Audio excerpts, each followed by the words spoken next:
9 a.m. here. It took me like a gazillion minutes to set this stupid camera up since I seldom use it.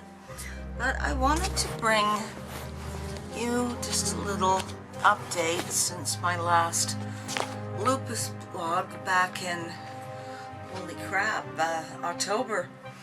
And I remember being all excited about going back on the Benelista and really positive it was going to work this time. And I had 4 infusions, 4 or 5. Every time I had an infusion, I felt worse. And the last one I had in April was simply hideous. The flare-up I got was so bad that my husband had to cut my meat for me. I was back to eating heat and eats because I couldn't hold a spoon.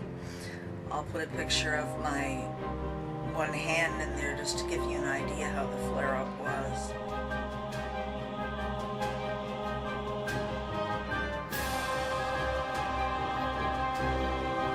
This is my hand now. That's one of them. God, is it ever mended. The skin coming off is just incredible. I've lost so much.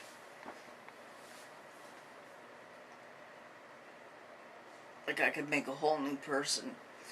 And I've also lost 2 more toenails. I thought they were going to grow back in, but nope. On the plus side, we took a small test holiday to Myrtle Beach in April, and just being a mile away from the ocean and smelling the sea air got rid of all the crusties around my ears, around my nose. My mouth cleared up. I was able to eat, so a birthday dinner was certainly celebratory. I'm really bummed about the Benelista, like really super bummed.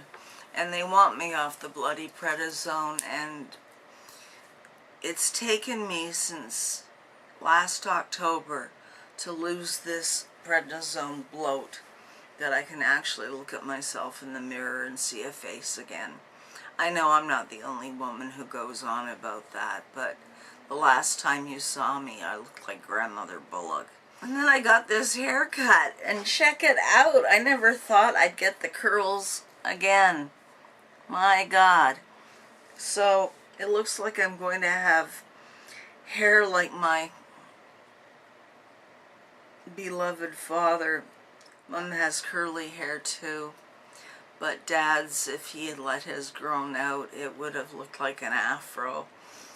And after bitching about losing most of my hair, it came back thick and curly. So that's a positive. Last visit to the Lupus Center, we discussed the Benelista. And I saw all the powers that be. The curious patient saw them all.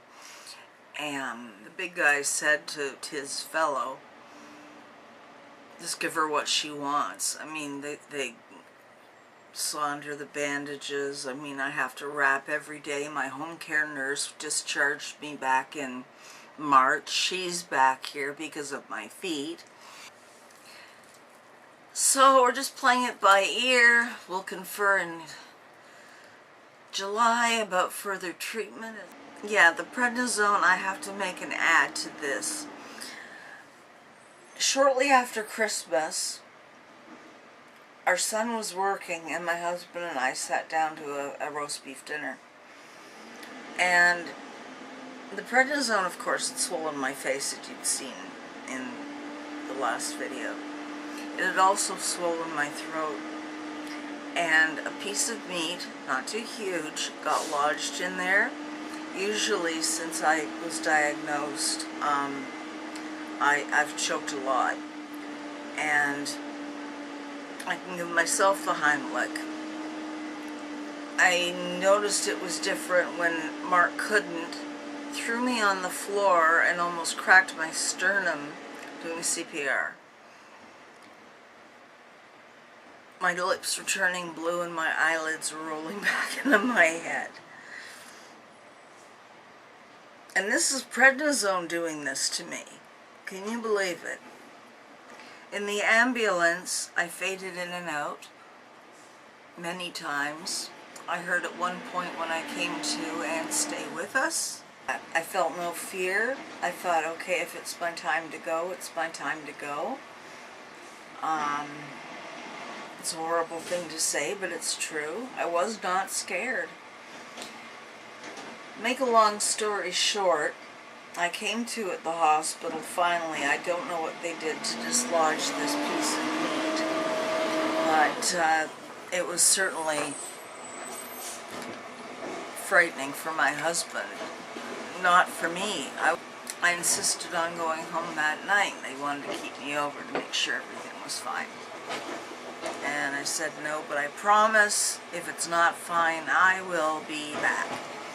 And for some reason my husband had a real attitude. The week later I said, well, was it the situation in general, the fact you were so pissed, like, not pissed off, but scared, you know, like crazy? Like, talk to me, boy. And he couldn't say anything. And I found out last weekend that he was pissed off at me because I wouldn't stay overnight. But I made a promise. I felt better. I was soaked in sweat. I don't know why. They had to cut off half my clothes to get at me. But again, I felt no fear. I feel no fear about dying from this disease, which is weird. I mean, it's going to happen, and, you know, it's a matter of when. It's a fact. If it hits my larger organs, I'm done. I mean, right now it's hitting the biggest organ I've got, and that's my skin.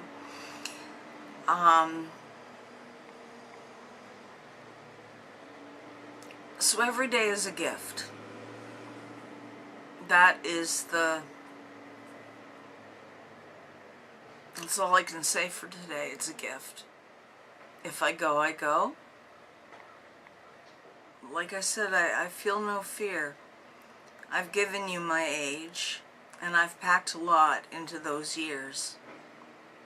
I've done stuff. I've met celebrities. I've seen good concerts. I've been married twice, both to good men. Last May, my husband and I celebrated our 22nd anniversary. It's not always easy, and it's not always swell, and I'm in pain daily. I'm still in insomniac mode, so I don't think I've slept a decent night's sleep now in over 3 years. But screw it, as long as I can sleep during the day, as long as I can log in some hours. Ladies, thanks for watching. God, I'm not swearing today or anything. Anyway, an update. Blessings to you all. And take care of yourselves, because no matter how many people are out there as a support group for you, you still have to look after yourself first. And if you don't, then for God's sakes, ask. That's the hardest thing for me.